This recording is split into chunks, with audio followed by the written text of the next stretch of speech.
tactics and strategies of the French army. The small but deadly FT-17, formerly the Renault FT-17, the most successful tank ever produced and tank design ever made. Its origins can be traced back to General Einstein's orders to have a light support infantry vehicle that could help the infantry advance, like what the British were doing with their Mark 1s and 5s. It went through many designs and reworks until the end, starting as a two-man tank with a machine gun, more than likely a Hotchkiss or a Banema C machine gun. It didn't pass tests because it was too lightly armoured and too cramped, but in World War One, you got to use what you get. So 2,500 were ordered, and the machine gun was replaced with a 37mm flat cannon. It was the first modern tank design, as I said, on opposite sides, and the engine at the back sealed off in its own compartment, and with a huge idler wheel for crossing not only trenches but to keep off-road at a very good speed. And it had a giant idler wheel for crossing not only trenches but even on a slightly difficult terrain and grounds, and a tail to keep balance while going over trenches. There was a 75mm variant for mostly the Americans, and a radio one as well, the RST Renault radio tank. The first modern tank, the Renault FT-17, was news in effect of numbers en masse, especially at Soissons and the 100 Days Offensive. So many that the enemy could not shoot at them all. The tail, which I tried to give a complete name, it was just to help cross trenches, so that's redemption there for me from last week. I heard a guy called George Patton commanded a battalion of these metal monsters. Wonder if he'd ever make a name for himself.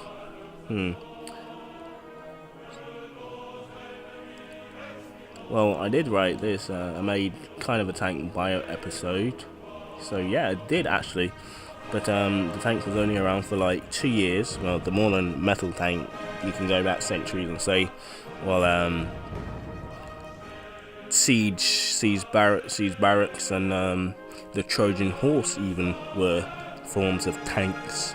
More than like they were more stealthy, get into the enemy behind enemy line kind of things, but you could call them the first kind of modern tanks. It was wheel, it had a interesting frame, so you could call them that, but they were only around for 2 years, like I said, like the tank Gewehr. So the tank, while influential in most wars, the best they could do in World War One was lose them en masse, because they could produce more than the Germans, and since the Germans could not really retaliate, they only had the tank Gewehr. No, might as well lose them en masse with some infantry and call that the war. So it was kind of a tank bio, but the FT-17 is a very influential tank. I think I might have to do like a huge bio on it. I have to do the tank corps, and that's for Land, Sea and Air, which is next week.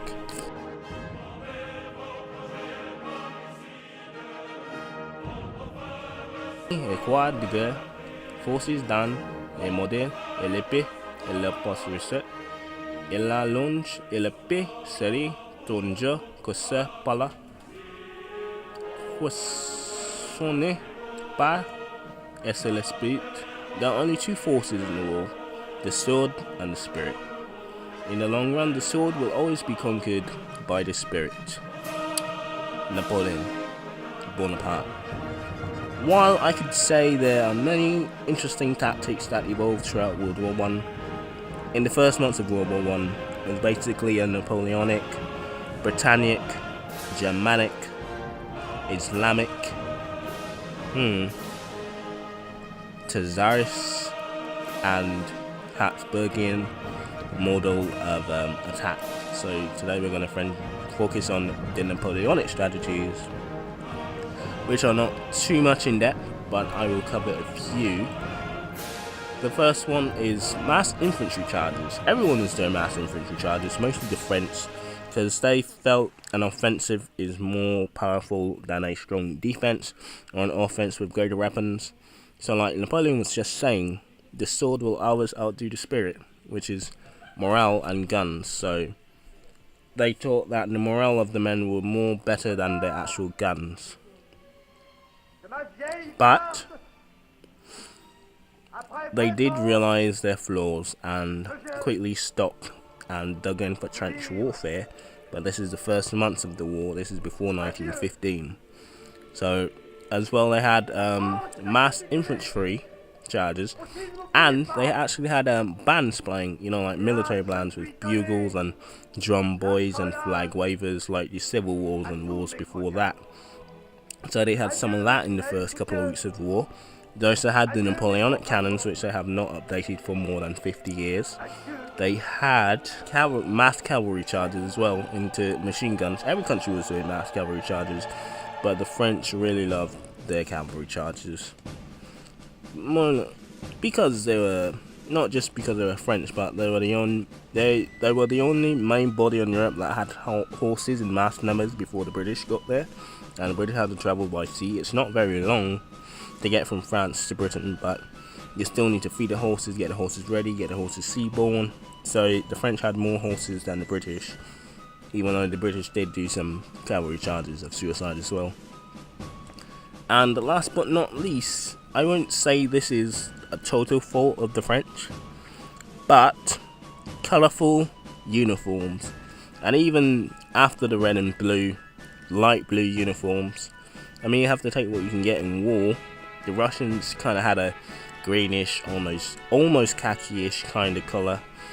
The Austro-Hungarians actually had blue themselves, but they were in the Alps, so I mean, you can't really camouflage yourself with snow unless you had snow gear. So you had to take what you can get. Plus, there's rocks and stuff, so you can never actually be 100% snow camouflage. So then there is one more thing, which is actually very Napoleonic, is generals. Well, I shouldn't say really care, but generals that often just let the morale of the men decide the battle. Decisive victories, yes, decisive victories. As everyone had a decisive victory by 1914, but the French in peculiar wanted to take back Alsace-Lorraine and kind of call that the war. So those were the kind of Napoleonic French tactics that I could find. I couldn't really find nothing that was invented during the war. Philippe Pétain did do the buddy system, where buddies would move up from cover to cover and then assault the trench. But other than that, there's not really nothing en masse that I can actually write one whole article. So I just realized it was kind of a cop-out, and it was kind of easy to do, but Napoleonic tactics and the FT-17 swarm mosquito tactics. So these are not. World War I was kind of a mixed bag. You kind of had generals and officers that knew what they were doing, but at the end of the day, the higher ups had the last say. So if you're not like very favorable, they will not really care, but they did understand that they did need to change up the tactics. But even well into 1916, they were still doing Napoleonic charges and others like that, especially when trench warfare really got going. So they basically lasted almost the whole war before the tank. So even with the tank, you could see the influence of Napoleonic tactics with just charging into the enemy lines. Even though they were fully armoured, they could still get penetrated by machine gun fire and the tank gewehr. So that's pretty much all the tactics and strategies I have. So we're going to do one more 2-part French videos to make it 8 in the playlist, and then we'll do a little Vietnam thing, and then we'll go back to the French. I was thinking about doing the Belgians for a bit, so we might do like a 6 or 5-part episode, because September is a really long way away, and to do the British is a lot of work, trust me. And we'll do the magnum opus for Verdun again. We'll do the Germans and the French side again. So I was thinking by the end of like every episode, like the magnum opus would be like the most famous battle from that war. So the French ending will be Verdun, of course. The Russians, Tannenberg. Belgium's Artois, maybe Passchendaele. No, that's the Canadians. You can't take that. Even though they had Vimy Ridge, they had Passchendaele, and I did do a Vimy Ridge special, so they kind of got to get Passchendaele. The British, the Somme. Even though Tanganyika and German East Cameroon could make that as well, but Western Front, I guess.